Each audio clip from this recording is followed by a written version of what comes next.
I always feel that kind of intrinsically we have a memory of when we were inside our mother's womb. I think somewhere in our body we recall that experience. And being underwater, I think, puts us back into that mindset. It's almost like going back to the beginning.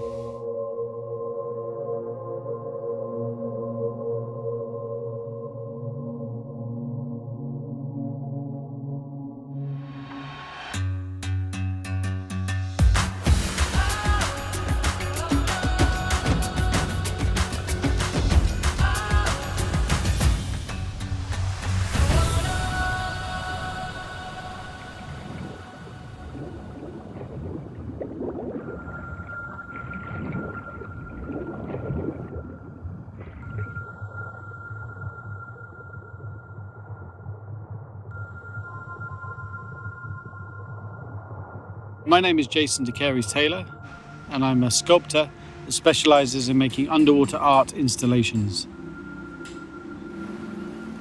I studied sculpture at art college. After I left, I was young and energetic. I wanted to sort of explore the world, so I tried my hand at a variety of things. I was a scuba diver, paparazzi. I worked building stages, and I got to the end of it and I realised that actually I didn't enjoy it.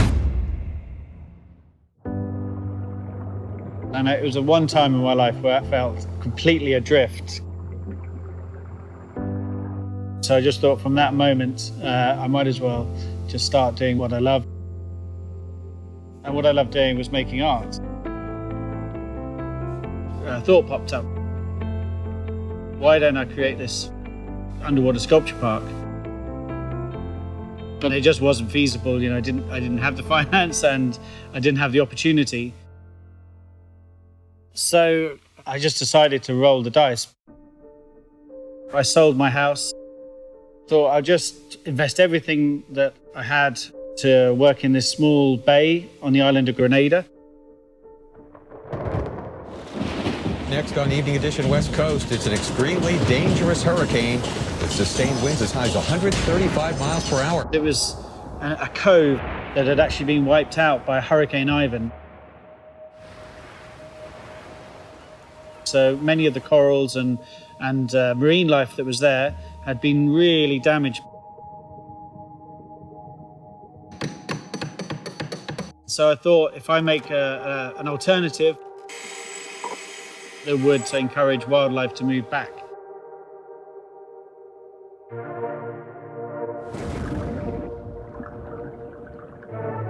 We put them in and they're very clean and grey looking. But then slowly and surely, as coral polyps drift in the water column, they start to attach. And then slowly over time, it becomes this living, breathing ecosystem.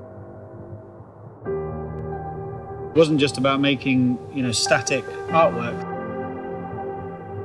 It was about making artworks that actually create life.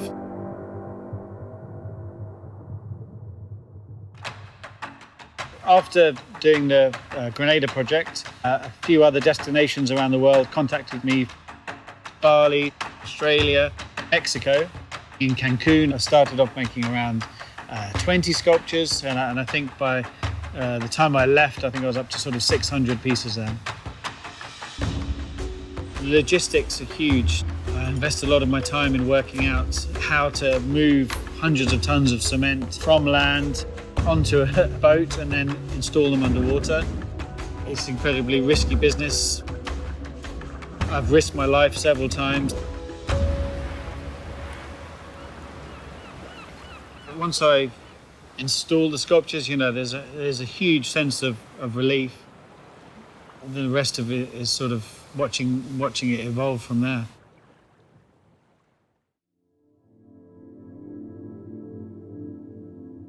Our planet is changing and we're losing part of ourselves in the process. I don't think we've ever had such a damaging impact on the natural world. For me, it feels, really meaningless trying to talk about any other issue. Artists play, a fundamental role in shaping our opinions, informing the narrative, a really vital part of the creativity. Great art is where it talks to you, and it sort of helps you to change yourself as a human being.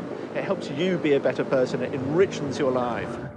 But, I almost feel like I slightly cheat. I just sort of provide the canvas and I have a lot of natural assistants that come along and actually do all the fine brushwork, do all the fine detailing.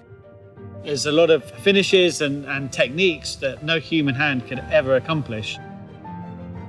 But when I go back to see the works, I go and see a space that used to be sand and devoid of life. And now I go back there and there's thousands of fish, there's thousands of different types of coral. The biodiversity that's there is incredible. And I think that wouldn't be there if I hadn't have done that.